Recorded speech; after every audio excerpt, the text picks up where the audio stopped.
Hello students, कौन सी class number आपकी आज इस चैप्टर में? क्लास नंबर 4th है। आज का टॉपिक क्या है? पिछले क्लास में डिसाइड हो गया था, market price and factor cost के बारे में पढ़ाएंगे आज। देखो, क्या मार्केट प्राइस, क्या है फैक्टर कॉस्ट, आइए समझिए। एग्जाम्पल समझिए। आप ये बताओ, कभी मार्केट में सामान परचेज करने जाते हो? जाते हो? कोई भी एक चीज़ परचेज कर लो ना, क्या नाम रखो यार, चलो कार ही परचेज कर दो या बाइक परचेज कर लो, कपड़े परचेज कर लो, मोबाइल पर, चलो मोबाइल ले लो। आप फ़ोन परचेज करने जाते हैं, ठीक है। फ़ोन की कॉस्ट मान लीजिए कितनी है, मान लो 50,000 है। उसको ढंग से देखना, उस फ़ोन पे अगर उसका प्राइस देखोगे ना, तो उसमें आपको दिखा रहेगा कि ऐसा है कि 40,000 का फ़ोन है, उस पर 10% या 20% वॉट एवर GST लगा हुआ है, ठीक है, ऐसा लगा होगा। या ऐसा कुछ बनाओ ना कि 50 पहुंच जाए यार, कोई बात नहीं, जैसे ही पहुंचा दो आप यार। तो कितना हो गया ये? 4,000 हो गया। तो ये क्या हो गया? 44,000। चलो इसको 44,000 ही कर देता हूँ।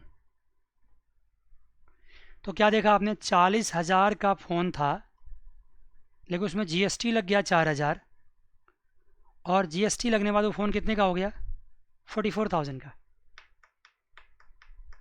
मान गए? इससे दो बात पता चला। अब देखो, 44,000 को दो हिस्से में बांटते हैं। एक तो इसका 40,000, और दूसरा इसका टैक्स वाला पार्ट कितना, 4,000। क्या खास बात है दोनों, देखो। 40,000 जो है ना, ये इसकी प्रोडक्शन कॉस्ट है।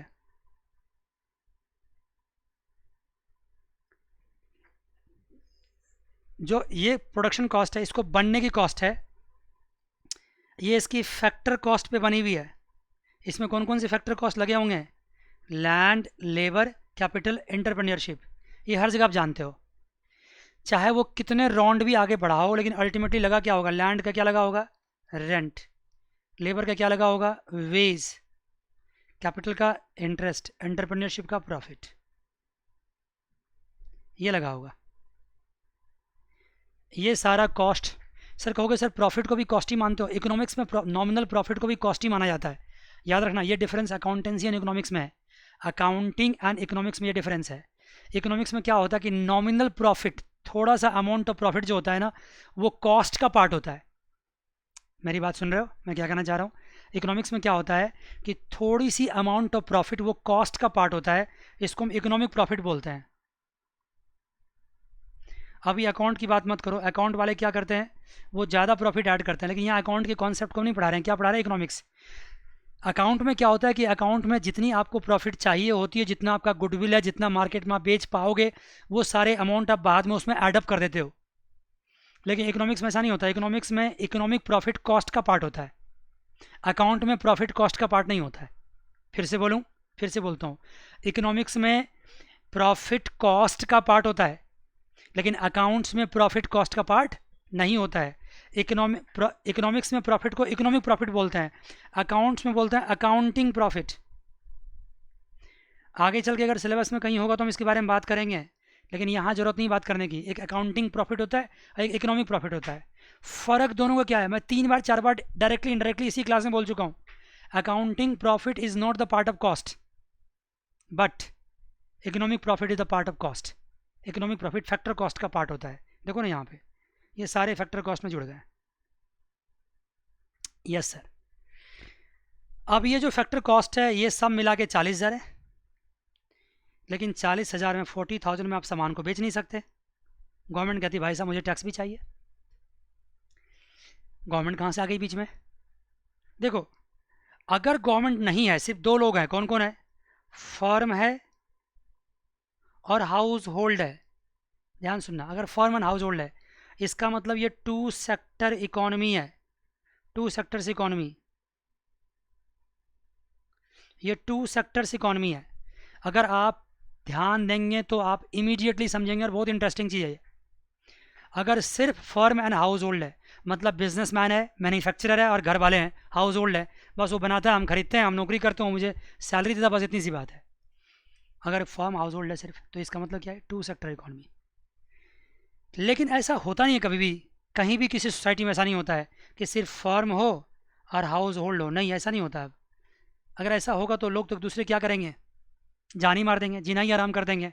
जो ज़्यादा मजबूत होगा, ताकतवर होगा, एक दूसरे का जीना आराम करता रहेगा। तो लॉ एंड ऑर्डर को मेंटेन करने के लिए, सही व्यवस्था बनाने के लिए, रोड एंड ब्रिजेज इन सब का फैसिलिटीज़ के लिए, एजुकेशनल सेक्टर्स को डेवलप करने के लिए, इंफ्रास्ट्रक्चर बनाने के लिए, इन सब के लिए क्या होता है, गवर्नमेंट भी होते हैं। तो एक तीसरा सेक्टर क्या हो गया, गवर्नमेंट। अब ये क्या हो गया, जब गवर्नमेंट आ गया तो क्या हो गया, ये हो गया थ्री सेक्टर इकोनॉमी। बोलो जी, क्या हो गया, ये थ्री सेक्टर इकोनॉमी आ गया। अब अगर ये थ्री सेक्टर इकोनॉमी हो गया, तो तीसरा सेक्टर की कमाई कहाँ से होगी, उसको भी तो कमाई चाहिए। गवर्नमेंट की कमाई कहाँ से होती है, गवर्नमेंट की कमाई होती है टैक्स से, टैक्स होती है। हाँ, टैक्स की कमाई से गवर्नमेंट चलता है। टैक्स भी कितने तरह के होते हैं, दो तरह के टैक्स होते हैं, इतना जानना आपको जरूरी नहीं, फिर भी समझाता हूँ। एक होता है डायरेक्ट टैक्स, जो इनकम टैक्स होता है, और दूसरा होता है इनडायरेक्ट टैक्स, जिसको अब हम जीएसटी कहते हैं। क्या कहते हैं, जीएसटी कहते हैं। और भी कहते हैं, कस्टम ड्यूटी भी अलग से होता है, लेकिन जीएसटी समझो अभी आप सिंपल तरीके से, आगे की बात आगे होगी। इसको जीएसटी कहते हैं। अब अगर आप सुन तो लो, अगर आप नौकरी करते हो, नौकरी से कमाते हो, उसमें सरकार को टैक्स पे करते हो, तो वो कौन सा टैक्स पे करते हो आप, इनकम टैक्स। अगर आप मोबाइल खरीदने के लिए गए, कपड़े खरीदने के लिए गए, सिनेमा देखने के लिए गए, कुछ भी सेल्फ परचेज करने के लिए गए, वहाँ टैक्स पे करते हो, क्या होता है, जीएसटी। अभी मैं किसकी बात कर रहा हूँ, जीएसटी की बात कर रहा हूँ। कितने की मोबाइल परचेज करने गया था हम, 40,000 की, लेकिन मोबाइल मुझे कितने में मिला, मोबाइल मुझे मिला 44,000 में, क्योंकि 4,000 क्या लग गया उसमें, उसमें जीएसटी लग गया। जीएसटी को क्या कहेंगे हम, indirect tax, IT, indirect tax. ये 4,000 किसके पास जाएगा, गवर्नमेंट के पास जाएगा। मुझे नहीं पता है, जीएसटी का रेट होता है 5%, 10%, हाँ, उसके बाद 12%, 18% और 28%, मैक्सिमम रेट 28% भी होता है। अरे मैं जीएसटी का रेट अभी नहीं सिखा रहा हूँ, बस समझ लो कि इतने रेट्स होते हैं, ठीक है ना। जीरो भी होता है, कई कई सामानों में जीरो भी होता है, लेकिन अभी आपको इस रेट से कोई मतलब नहीं, इसलिए मैं रेट हटा देता हूँ।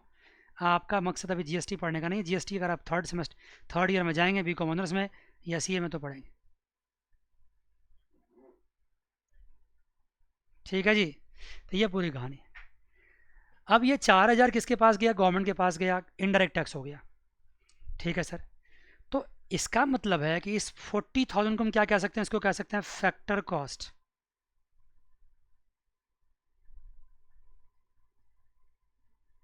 और इस 4,000 को क्या कहेंगे हम, टैक्स, इनडायरेक्ट टैक्स। इसका मतलब है कि फैक्टर कॉस्ट में इनडायरेक्ट टैक्स को प्लस कर दिया जाए तो क्या बन जाता है, फैक्टर कॉस्ट में इनडायरेक्ट टैक्स को प्लस कर दिया जाए तो क्या बन जाता है, वो बन जाता है मार्केट वैल्यू। क्या बन जाता है वो, मार्केट प्राइस या मार्केट वैल्यू।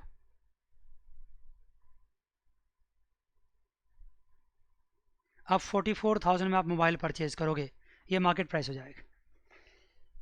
तो यहाँ कितनी बातें आप समझ गए, यहाँ पे मार्केट प्राइस भी समझ गए, उसको शॉर्ट में लिखते हैं एमपी।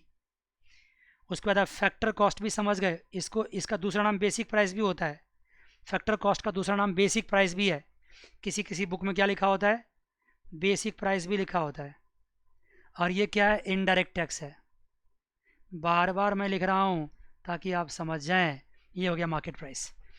इसका मतलब अगर आपके पास फैक्टर कॉस्ट गिवन हो तो उसको मार्केट प्राइस में आप कन्वर्ट कर सकते हो, इनडायरेक्ट टैक्स को प्लस करके। आइए अब मैं दूसरा एग्जांपल लेता हूँ, टाइम वेस्ट नहीं करता हूँ। आइए जी बच्चों, मान लीजिए कि अब आप इलेक्ट्रिक कार परचेज करने जा रहे हैं। मैंने नॉर्मल कार की बात नहीं करी, मैंने किसकी बात करी है, इलेक्ट्रिक कार की बात करी है। क्यों सर, इलेक्ट्रिक कार की बात क्यों करी। मान लीजिए कि इलेक्ट्रिक कार मिलता है, छोटी मोटी कार ही मिलता है, बहुत ज़्यादा बड़ा भी नहीं होता है, फिर भी वो मिलता है सपोज कि 15 लाख में। लेकिन इलेक्ट्रिक कार का नुकसान क्या होता है कि इसकी कॉस्ट ज़्यादा होती है, कार के साइज़ के हिसाब से, पावर के हिसाब से कॉस्ट ज़्यादा होती है। फ़ायदा क्या होता है, डायरेक्ट फ़ायदा तो ये होता है, डायरेक्ट फ़ायदा तो ये होता है कि इसकी फ्यूल कॉस्ट काफ़ी कम पड़ता है, सस्ता पड़ता है भाई, इलेक्ट्रिसिटी पे चलता तो सस्ता है। हाँ, इलेक्ट्रिक भी तो फ्यूल ही होता है ना, इलेक्ट्रिक कॉस्ट भी फ्यूल होता है। ऐसा बोलना कि फ्यूल नहीं पड़ता गलत बात है, इलेक्ट्रिक कॉस्ट भी फ्यूल होता है। इलेक्ट्रिक, पहले मुझे ये बताओ कि कोई परचेज करेगा कि नहीं करेगा, ये मैं पढ़ाऊँ अभी, कि मैं इलेक्ट्रिक कार के बारे में जो एग्जांपल देना चाहता हूँ वो बताऊँ। कौन परचेज करेगा नहीं परचेज करेगा ये तो अलग कहानी है, वो तो हम अभी क्लास ऑफ करेंगे तो फिर आपसे बात करेंगे। अभी बात करता हूँ इलेक्ट्रिक कार परचेज करने की। सरकार भी इलेक्ट्रिक कार परचेज करने के लिए ना लोगों को प्रमोट करता है, सरकार चाहता है परचेज करना। अभी देखो ना अभी कुछ देर बाद देखना तुम कहोगे सर हम इलेक्ट्रिक कार भी परचेज करेंगे। चाहे कुछ भी हो, आप चाहे नॉनसेंस क्वेश्चन भी पूछ रहे हैं, लेकिन मुझे खुशी इस बात की हो रही है कि आप पूछ रहे हैं, कम से कम आपके गले से कंठ से आवाज़ तो निकल रहा है। ऐसे ही आवाज़ बनाए रखिएगा, हाँ बनाए रखिएगा। और जितनी बकवास वाली बातें मैं करता हूँ क्लास में तो आप बहुत अच्छा से बोलने लग जाते हैं, और जब मैं पढ़ाई की बात करता हूँ आप चुप हो जाते हैं, एकदम चुप, हलो हलो करता रहता हूँ, कोई आवाज़ नहीं आती है। तो चलिए ऐसे ही आपकी आवाज़ मुझे क्लास में सुनाई पड़ते रहे, मुझे बहुत बेहद खुशी होगी। हाँ लेकिन जो आप क्वेश्चन पूछ रहे हैं, हाँ लेकिन आप पूछते हैं कोई कि इलेक्ट्रिक कार कोई परचेज करेगा कि नहीं करेगा, ये तो कोई इकोनॉमिक्स का पार्ट नहीं हुआ ना। चलिए आइए वापस मुड़ते सब्जेक्ट मैटर पे। इलेक्ट्रिक कार 15 लाख की है, यस सर। अब क्या है, फ़ायदा नुकसान मैंने समझा दिया कि कार में फ्यूल आपको नहीं पड़ेगा, बिजली का लगेगा तो बिजली का सस्ता है। दूसरी बात, अगर आप इलेक्ट्रिक कार परचेज़ करते हैं तो सोशल बेनिफिट्स भी बहुत सारे होते हैं। क्या होते हैं सर, पॉल्यूशन काफ़ी कंट्रोल होता है, नॉइज़ पॉल्यूशन, एयर पॉल्यूशन, सब कुछ कंट्रोल होता है।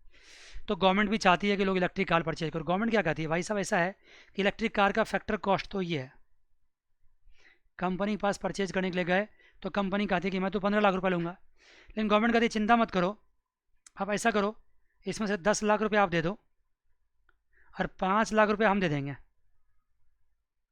गवर्नमेंट कह रही है कि हम दे देंगे। ये क्या हो गया सर, ये हो गया सब्सिडी, ये सब्सिडी हो गया। आपको पता नहीं है, इलेक्ट्रिक व्हीकल्स पे गवर्नमेंट सब्सिडी देती है, इलेक्ट्रिक स्कूटर्स पे, इलेक्ट्रिक जो टेम्पू होता है उन सब पे गवर्नमेंट सब्सिडी देती है। गवर्नमेंट चाहती है कि ये क्या हो, ज़्यादा बिके, क्योंकि कॉस्ट इसकी इतनी ज़्यादा इसकी कॉस्ट होती है कि आम लोग इसको खरीदना नहीं चाहता है, तो गवर्नमेंट सब्सिडी देकर इसको सस्ता कर देती है। देखो ना, अब ये 10 लाख का हो गया। एक बार मेरा मन नहीं बन रहा था खरीदने का, लेकिन अब मेरा मन बन रहा है खरीदने का। यार 15 लाख की गाड़ी थी, अब 10 लाख मिल रही है, गवर्नमेंट ने 5 लाख सब्सिडी दे दिया। अब देखो, अब यहाँ पे 15 लाख क्या था, फैक्टर कॉस्ट था, 15 लाख क्या था, फैक्टर कॉस्ट था। ये 10 लाख क्या है, ये मार्केट प्राइस है, क्योंकि मुझे 10 लाख मिल रहा है। और सब्सिडी क्या है, ये सब्सिडी है। तो अब देखो ना, अब मार्केट प्राइस कैसे निकला यहाँ पे, मार्केट प्राइस कैसे निकला यहाँ पे, मार्केट प्राइस निकला फैक्टर कॉस्ट में से माइनस क्या कर दिया, सब्सिडी। मज़ा आ गया, मार्केट में से माइनस क्या कर दिया, सब्सिडी। तो ऐसा भी कभी कभार होता है कि फैक्टर कॉस्ट है 15 लाख का, मतलब लैंड लेबर एंटरप्रेन्योरशिप की कॉस्ट कितनी है, 15 लाख की है, उसमें गवर्नमेंट ने सपोर्ट कर दिया 5 लाख की, और वो मार्केट प्राइस कितनी की हो गई, अब मार्केट में कितने का अवेलेबल है, 10 लाख अवेलेबल है। ऊपर क्या देखा था कि मार्केट प्राइस निकालने के लिए इनडायरेक्ट टैक्स को प्लस करना पड़ा था, मज़ा आ गया था। यहाँ क्या हुआ देखा आपने, यहाँ आपने ये देखा कि यहाँ पे सब्सिडी को माइनस किया मैंने। तो सर अल्टीमेटली होगा क्या, अल्टीमेटली दोनों होगा, डिपेंड करता है गुड्स पे। अगर आप पेट्रोल की गाड़ी खरीदने जाओगे तो वो इनडायरेक्ट टैक्स प्लस होगा, अगर आप इलेक्ट्रिक व्हीकल खरीदोगे तो वहाँ सब्सिडी माइनस होगा। तो मुझे तो किसी एक पर्टिकुलर सब्सटेंस की या सामान की बात तो करनी नहीं है, मुझे इकोनॉमी एट लार्ज की बात करनी है। तो अल्टीमेटली अब क्या करता हूँ, अब मैं मार्केट प्राइस को फॉर्मुलाइज करता हूँ। क्या होगा सर, ये होगा factor cost plus indirect tax अगर है तो, माइनस सब्सिडी अगर है तो। बिल्कुल सही बात सर, ये प्लस होगा या माइनस होगा, फैक्टर कॉस्ट प्लस, इसको बोलते हैं net indirect tax, income tax, sorry indirect tax minus subsidy को क्या बोलते हैं, नेट इनडायरेक्ट टैक्स। शॉर्ट में लिख दूँ तो फैक्टर कॉस्ट प्लस NIT, ये क्या हो गए सर, ये हो गए आपके market price, where NIT equals to क्या होता है, जल्दी बोलो सर, इनडायरेक्ट टैक्स होता है, अब माइनस सब्सिडी होता है। मज़ा आ गया, अगर आपने ध्यान दिया होगा तो मज़ा आ गया होगा। ये होती है मार्केट प्राइस। इसका मतलब सर कि हमारे पास अगर 3 चीज़ में से कोई 2 चीज़ दिया हो तो हम तीसरा निकाल सकते हैं, यस, ये 1 है, ये 2 है और ये 3 है। 3 में से कोई भी 2 दे रखा हो तो आप तीसरा निकाल सकते हैं। फॉर एग्जांपल, अगर मान लो मार्केट प्राइस दे रखा है, मुझे फैक्टर कॉस्ट निकालना है, तो मार्केट प्राइस माइनस NIT। छोटा सा सवाल मैंने कर दिया, क्या कर दिया, NIT को उस साइड ले गए। अगर मार्केट प्राइस दे रखा है, फैक्टर कॉस्ट दे रखा है, NIT निकालना है तो माइनस कर दो, NIT आ गया। ये क्या कह रहा हूँ मैंने कह दिया ना कि एक चीज़ दे, 2 दे रखा, तीसरा निकाल सकते हो। कितना आसान चीज़ है, मज़ा आ गया। तो ये टॉपिक था आपको किसका, मार्केट प्राइस का, फैक्टर कॉस्ट का। आइए जी, आज तक की क्लास में मैंने कितनी बातें समझाई है उनको एकदम जल्दीबाजी में हम आप उसको ब्रीफ अप करते हैं, सम अप करते हैं। देखो क्या समझाए। मैं यहाँ लाइन ड्रॉ करता हूँ, वेरी गुड। यहाँ मैं क्या लिखता हूँ, यहाँ लिखता हूँ ग्रॉस। देखिए बहुत अच्छा समय आ रहा है, अब इस पर न्यूमेरिकल करेंगे आप। ग्रॉस डोमेस्टिक इनकम या ग्रॉस डोमेस्टिक प्रोडक्ट। आप लोग क्लास में है कि चले गए क्लास से? ग्रॉस डोमेस्टिक प्रोडक्ट, शॉर्ट में क्या बोलते हैं इसको, GDP। ठीक है जी। तो देखा ग्रॉस डोमेस्टिक प्रोडक्ट है। इधर मैं क्या लिखता हूँ, इधर लिखता हूँ मैं क्या, ग्रॉस नेशनल प्रोडक्ट।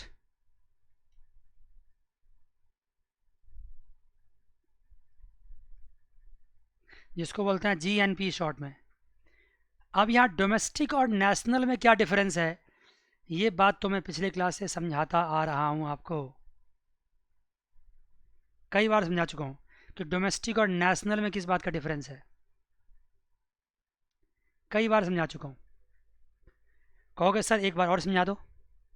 देखिए चलिए, सबसे पहले डोमेस्टिक एंड नेशनल की बात समझाऊँ, नई बात में समझाता हूँ। पहले समझाता हूँ किसका, आपका, पहले मैं डिफरेंस समझाता हूँ आपको ग्रॉस का और नेट का। आगे वापस हो, देखिए यहाँ मैं टर्म्स क्या लिखता हूँ, ग्रॉस नेट को नेक्स्ट पॉइंट में बता दूंगा, पहले लिख लो। यहाँ पे लिखता हूँ डोमेस्टिक और यहाँ क्या लिखता हूँ, नेशनल। अब बताओ डोमेस्टिक को अगर नेशनल में कन्वर्ट करना तो क्या करना पड़ेगा। सर डोमेस्टिक में अगर हम प्लस कर दें क्या, NFIA, तो किस में कन्वर्ट हो जाएगा, नेशनल में। इतनी सी बातें हैं और कोई बात नहीं है।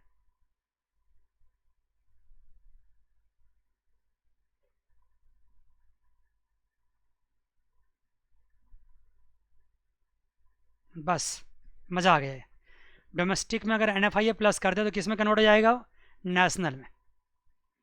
अब आ जाओ बच्चे, एक चीज़ और, अगर मैं चाहता हूँ कि GDP से क्या निकालूँ, मेरे को GDP दिया हुआ है और मुझे क्या चाहिए, मुझे NDP चाहिए, नेट डोमेस्टिक प्रोडक्ट चाहिए। ग्रॉस को मुझे नेट में कन्वर्ट करना तो क्या माइनस करना पड़ेगा, यहाँ पे डेप्रिसिएशन। यहाँ एक बात और आपके याद रखने लायक हो गया है कि ग्रॉस में से अगर मैं क्या माइनस कर दूं, डेप्रिसिएशन, तो क्या बन जाता है वो, नेट। यहाँ ये कॉन्सेप्ट भी आपको याद रखने लायक, ग्रॉस में से डेप्रिसिएशन माइनस कर दूं तो क्या बन जाता है, नेट। सिमिलरली यहाँ आ जाओ, यहाँ पे ग्रॉस नेशनल प्रोडक्ट है।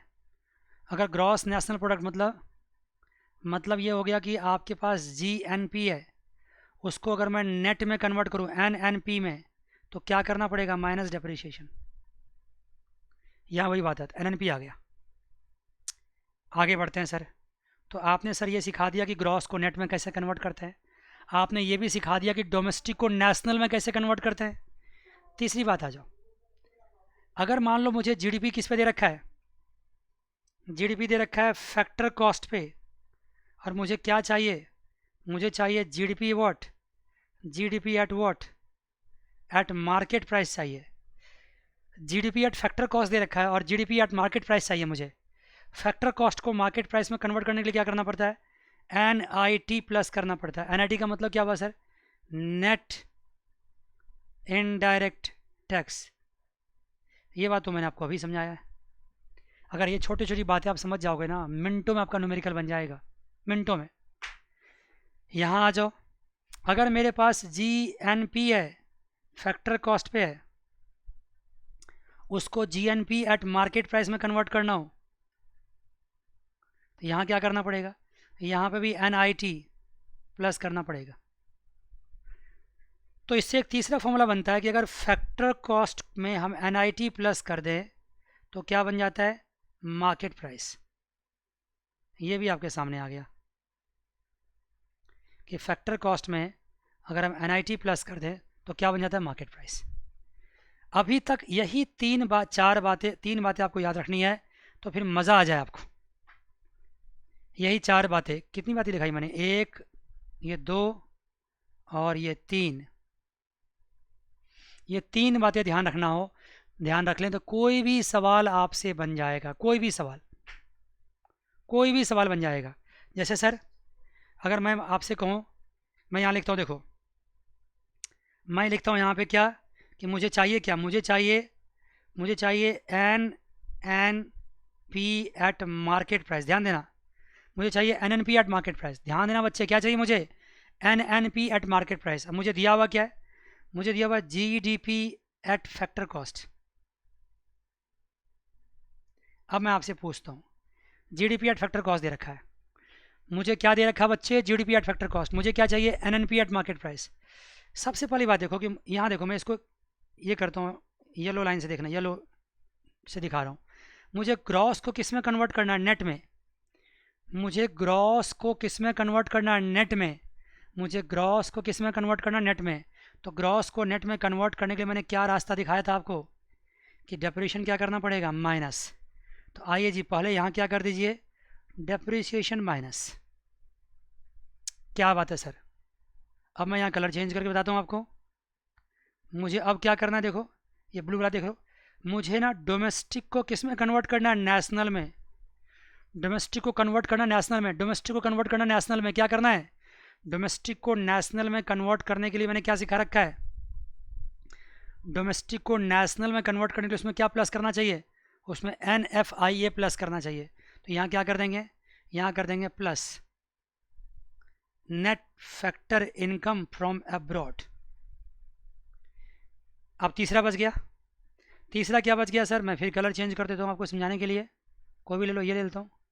तीसरा बच गया मार्केट प्राइस। यहाँ भी क्या, फैक्टर कॉस्ट। मुझे फैक्टर कॉस्ट को किस में कन्वर्ट करना है, मार्केट प्राइस में।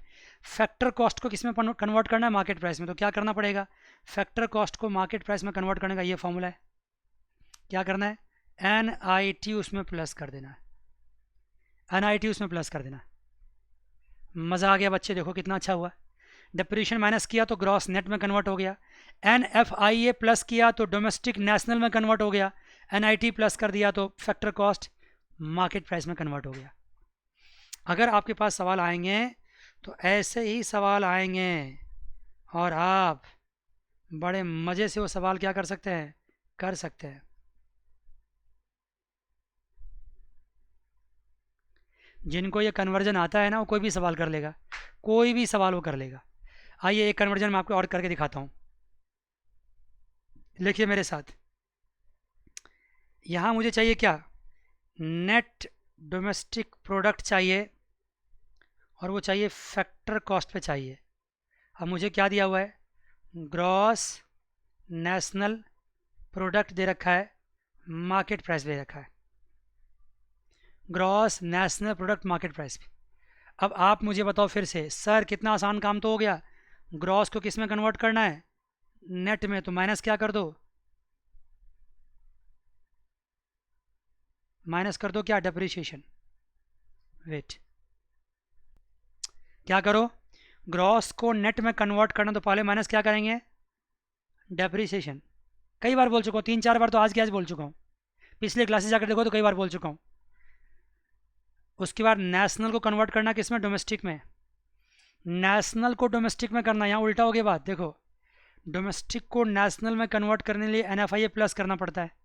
अगर नेशनल को डोमेस्टिक में कन्वर्ट करेंगे तो NFIA क्या होगा, माइनस करना पड़ेगा, NFIA माइनस करना पड़ेगा। यहाँ पे क्या करेंगे, माइनस NFIA।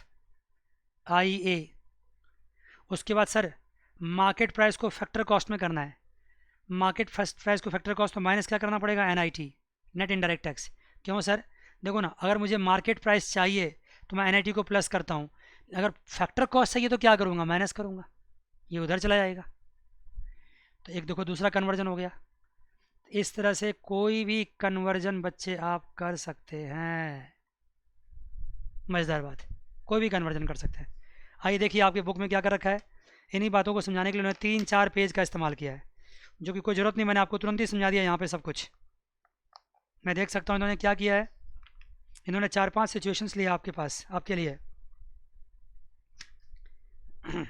ग्रॉस को नेट में कन्वर्ट करने का, मार्केट प्राइस बनाने का, और सारी बातें आपकी हो चुकी है यहाँ तक की। पेज नंबर 59 तक की सारी बात मैंने कर दिया है, कुछ भी नहीं छूटा है। आप अपने बुक में देखो, आपके बुक में भी होगा।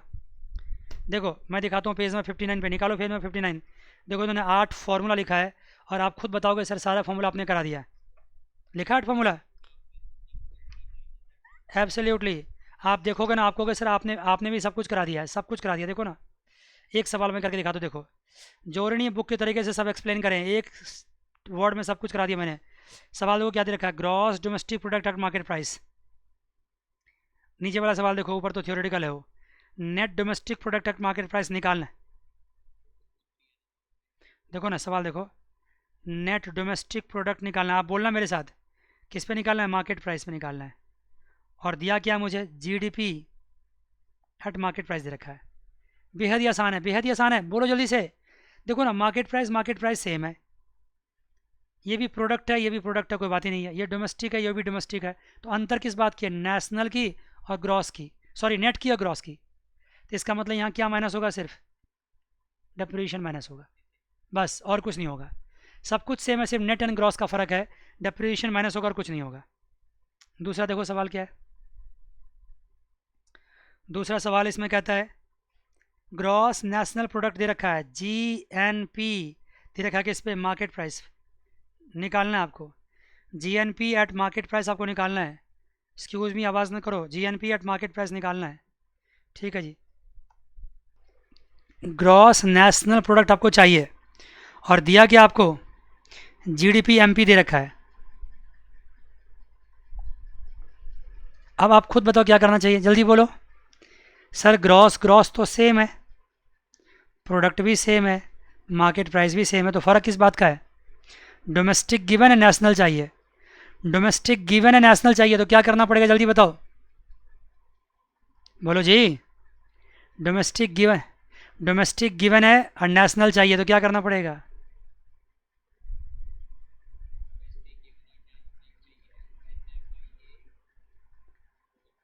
एनएफआईए क्या करना पड़ेगा, प्लस।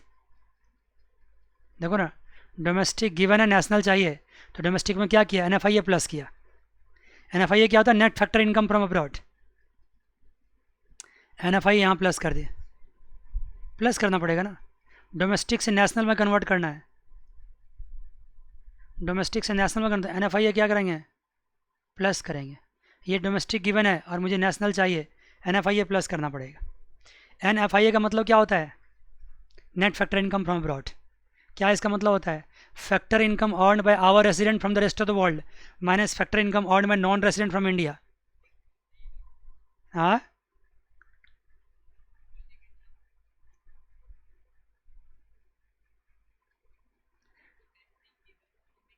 नेशनल चाहिए, हाँ। डोमेस्टिक में क्या करेंगे, एनएफआईए प्लस करें। अगर ये फॉर्मूला सब याद कर लिए समझ करके, तब कोई भी सवाल आप कर लोगे। ठीक है सर, आइए थर्ड क्वेश्चन पे। थर्ड क्वेश्चन क्या कहता है, थर्ड कहता है, net national product at market price. Net national product at market price, net national product at market price, ये चाहिए आपको। और दिया क्या है, और चाहिए दिया क्या आपको, दिया है जीएनपी एट मार्केट प्राइस दे रखा है।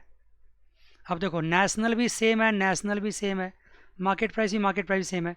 फ़र्क किस बात का, ग्रॉस दिया हुआ है और चाहिए क्या, नेट चाहिए।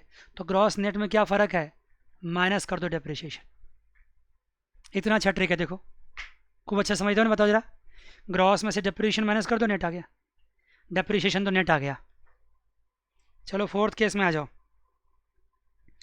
Gross domestic product GDP FC आपको चाहिए और दिया क्या है, जीडीपी एफसी आपको चाहिए, जीडीपी एफसी आपको चाहिए और दिया क्या है, जीडीपी एमपी, जीडीपी एमपी दे रखा है। अब आप कंपैरिजन करो पहले क्या क्या दे रखा है आपको। ग्रॉस ही है यहाँ भी, ग्रॉस ही यहाँ भी ठीक है, डोमेस्टिक डोमेस्टिक भी ठीक है। ये फैक्टर कॉस्ट है और मार्केट प्राइस है, एक फैक्टर कॉस्ट है दूसरा मार्केट प्राइस है। तो मार्केट प्राइस को अगर फैक्टर कॉस्ट में कन्वर्ट करें तो क्या करना पड़ेगा, जल्दी बताओ।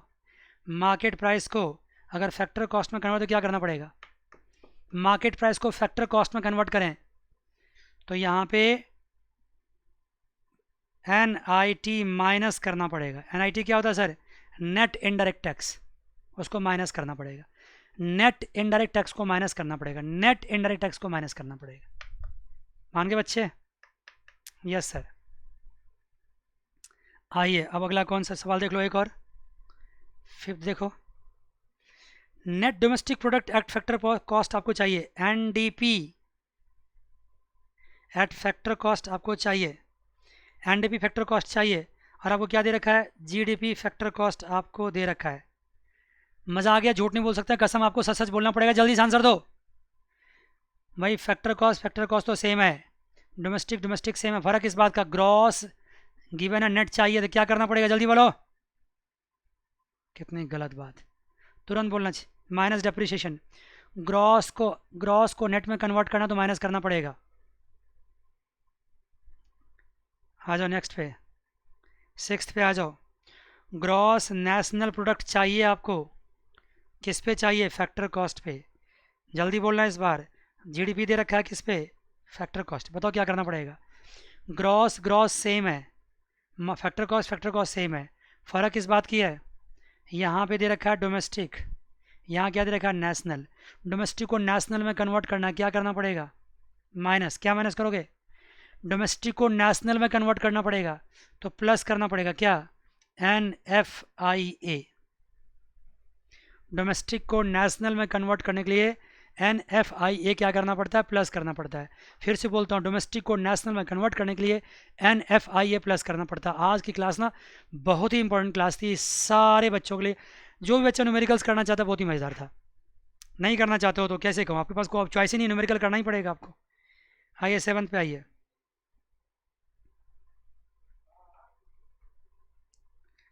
आपको चाहिए मान लो NNP चाहिए फैक्टर कॉस्ट पे,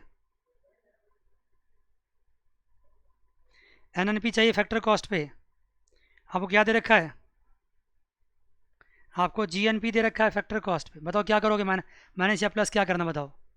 पहले समझो सवाल को, ये भी फैक्टर कॉस्ट है, ये भी फैक्टर कॉस्ट है, सेम है, ये भी नेशनल है, ये भी नेशनल है, सेम है, माइनस डेप्रिसिएशन। मज़ा आ गया, मज़ा आ गया, बस इतनी सी बात। आप जाइए, इसके बाद ये क्लास मैं आपको भेजूंगा भी, आप क्लास को यहाँ से रिवाइज भी कर पाओगे। लेकिन आप आगे के रिवीजन के बारे में मत पढ़ो, पहले क्लास में जो क्लास में लाइव पढ़ाता हूँ उसको समझा करो, रिवीजन तो बाद की बात होती है। ठीक है सर, अगले क्लास के टॉपिक लिखिए, ये सब रिवाइज करके आइए, न्यूमेरिकल्स कराएंगे जब न्यूमेरिकल सेक्शन आएगा तो। नॉमिनल एंड रियल GDP होगा अगली क्लास में। क्या होगा बच्चे, नॉमिनल एंड रियल GDP। इससे इंपॉर्टेंट टॉपिक मैंने आज तक आपको पढ़ाया ही नहीं होगा, ये इतना इंपॉर्टेंट है आगे के चैप्टर को समझने के लिए भी। Nominal and real GDP class number कौन सी होगी, क्लास नंबर होगी कौन सी अगली क्लास बताइए। अगली क्लास होगी आपकी फिफ्थ होगी,